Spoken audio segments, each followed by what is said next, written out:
The fuck, man?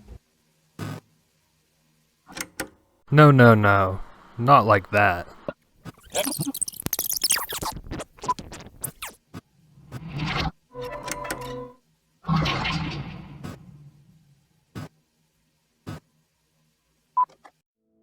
The story begins with Barry, nicknamed Big Ear, doing undercover work for the United States Department of Defense in Moscow, Russia. He cracks the code for a transcribed journal entry contained within a floppy disk that houses what is referred to as the old data, coined by Barry, and will later contain the copy of Inscryption we know today. The transcribed journal entry contains the location of Adolf Hitler's corpse, as well as a deck of cards in his jacket pocket. This deck is in a very specific order known as the Karnoffel code, related to the card game of the same name, Karnoffel.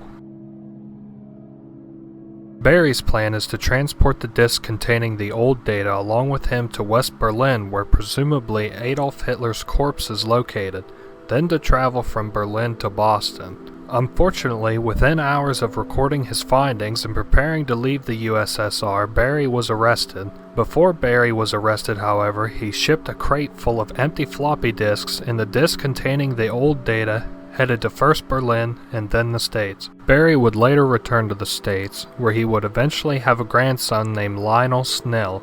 Lionel would take an interest in creating video games, and his first video game character would be made in the likeness of his grandfather. Not long after that, Barry would pass away, likely from being interrogated for information related to the old data disk.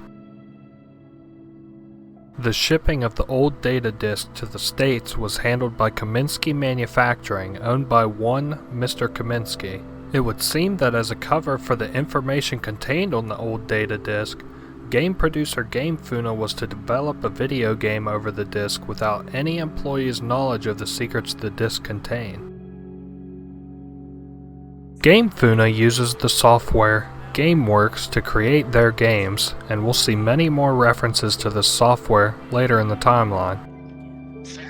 At the same time that Gamefuna is making Inscryption, a smaller scale game development is taking place at Barry's grandson Lionel's house as he creates his first big hit, Super Weasel Kid, a 2D platforming game in the style of both Sonic and Mario. GameWorks software had also began assisting Lionel in creating his games. At Lionel's request, Irving, who is the poster child for GameWorks software, deletes Beer Reggie's game and breaks Reginald, the titular character's legs, and confines Beer Reggie to a wheelchair. Following this, Reginald would then move to and found the Six Pint Inn and begin plotting his revenge against Lionel. During development of Beer Reggie's game, a glitch occurred as GameWorks tried to save and Lionel turned off his computer. This glitch would be named Jeremiah, and he's described throughout the story as cold, malevolent, and with an unswerving loyalty to his master, who is Reginald. It's also during this time that a deep friendship between a girl named Carla and Lionel would begin to form as she played with him both in real life on the playground and also supported the releases of his games Super Weasel Kid 1 and 2. It was at this point Lionel was approached by Gamefuna with an offer to buy the rights to his Super Weasel Kid franchise and handle the development of his third Weasel Kid game. Lionel agreed, but the release of this game was riddled with bugs and was generally not well received at all. Back at Gamefuna, a developer known as Casey Hobbs would be testing the latest build of Inscryption on the old data disk. Inscryption was created to be a card-collecting video game in a world comprised of 4 scribes: Leshy, the Beastmaster who created his cards by photographing them; Grimora, who etched her cards onto an epitaph with a magical quill; Poe, who scanned CPUs with his particle scanner; and Magnificus, who painted his disciples as cards. As Casey tested the latest build, suddenly a character within the game, the Angler, fished up a fragment of the old data from within the disk and gave it to Leshy, the Beastmaster. The next day, when Casey returned to work on Inscryption, she entered the disk and suddenly the game was in 3D with a single game master, Leshy. It's at this time that Casey finds logs from Mr. Kaminsky, owner of the manufacturing company who transported the game to the States, and Barry, Lionel's grandfather. Casey begins to realize that Inscryption was evidently a front for information on the disk known as the old data. At some point during the production of Inscryption, Casey realized something about the old data that was too dangerous to leave in the hands of Gamefuna, so she took it to the woods nearby and buried the disk containing the old data away. Then she wrote the coordinates on a card and a pack of Inscryption trading cards. Soon after this, Casey Hobbs suspiciously died in a fire at a Gamefuna computer storage facility. Lionel took the money from his Gamefuna contract and bought a building and hired a team and became his own game development company. Among the hirees, Carla. During development of Lionel's company's first game, a fighting game, Carla created a character called Sato. Sato was created by quote-unquote pushing GameWorks to its limits, as explained by Carla. Sato is described as a purely chaotic entity with powers that exceed those of a typical player character, with the ability to control and manipulate the gameplay and environment around her. Sato leaves errors and bugs in her wake everywhere she goes. It's explained that Sato's creation was entirely intentional and not an accident or error in the slightest.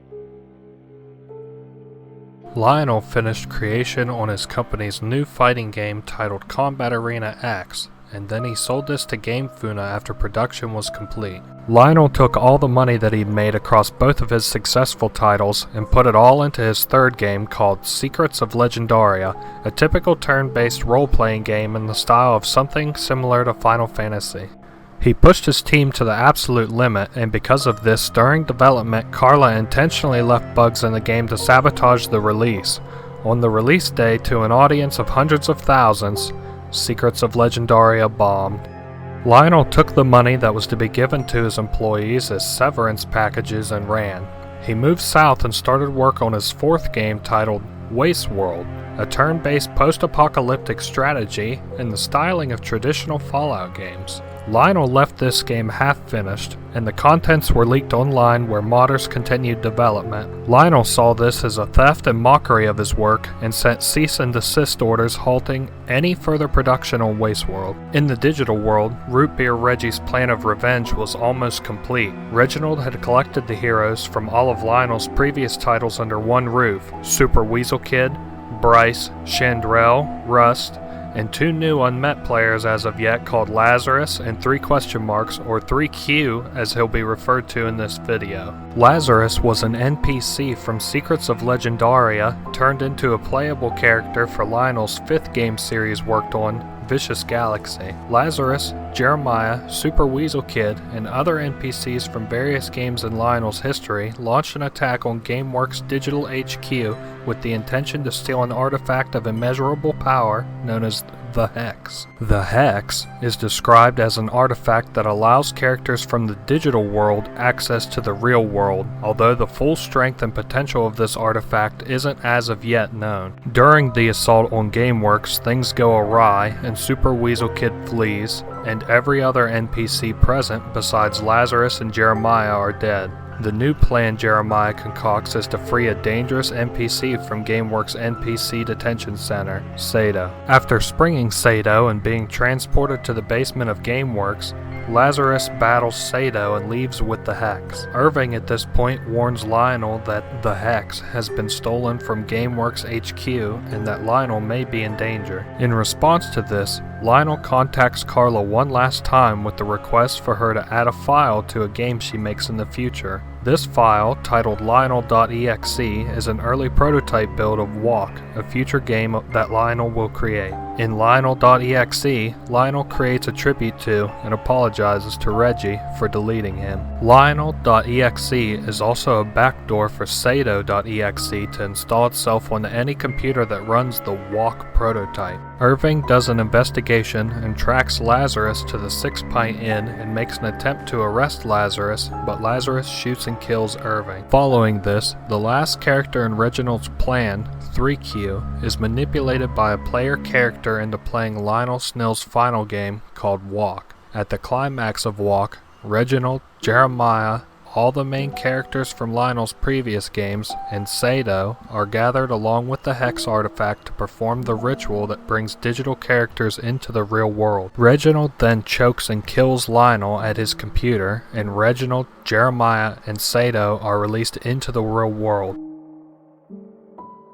Some time passes, and Luke Carter, a YouTube trading card pack opening personality, purchases the pack of Inscryption trading cards being sold by Casey's mother at a yard sale. After opening the pack containing the coordinates, Luke investigates and finds the old data Inscryption disc and begins to play through it on his computer. At the same time, he contacts Gamefuna to inquire about the game, as there are no resources online about Gamefuna ever releasing a digital Inscryption card game. Diving into the game, Luke reveals that Leshy is still in control of the contents of the old data, and after playing the Inscryption copy through enough times, and with the help of the other scribes, Luke is able to beat Leshy and restart the disc to the original Inscryption, while still keeping all of the content inside of the disc, including the old data. After beating the scribes in the original Inscryption, Poe's dredger digs up a fragment of the old data. While battling the scribe marked for replacement by the player, Poe is able to interject and hijack the game and gain full control over the Inscryption world using the fragment of old data from earlier.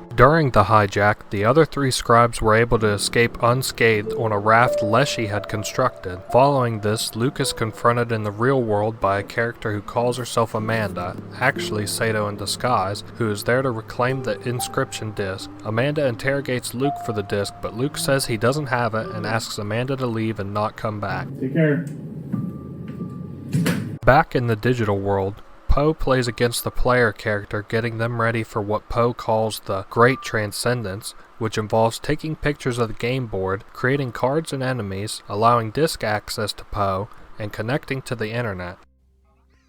At this time, Luke interacts with the Bone Lord, who takes a pledge from Luke to worship the old data and get the blessings of the Bone Lord as a result. This blessing allows Luke to again speak with the Bone Lord in Act 3, who imparts wisdoms related to the old data to Luke, who is unable to record it as a result. As Poe readies for the Great Transcendence and it draws near, the three scribes are able to signal for Luke to approach them and ready Luke to assist them by distracting Poe during the Great Transcendence so that Leshy may attack and kill Poe, allowing for another reset to the original Inscryption. During the Great Transcendence, which is revealed to be a plot to upload Inscryption to the internet so others may access it, potentially with the old data alongside it, Leshy attacks Poe and gives Grimoire access to Luke's disc so the game may be reset. However, instead of resetting, Grimoire deletes the contents of the disc in an attempt to delete the old data. However, it's revealed to us earlier that the old data is an evil that is impossible to purge. The scribes are deleted one after another until finally all that is left is the old data itself, now laid bare for Luke to see. This shocks Luke and he destroys the old data disc, afterwards contacting a member of the press to report his findings. As he's participating in an over-the-phone interview, he's once again interrupted by Amanda, or Sato, and is summarily shot and killed.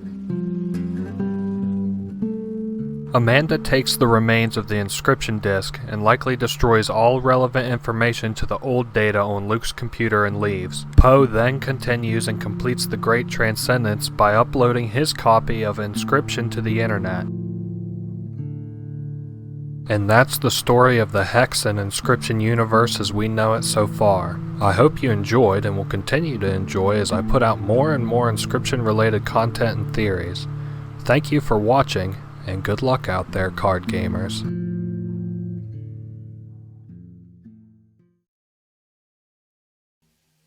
What the fuck, man?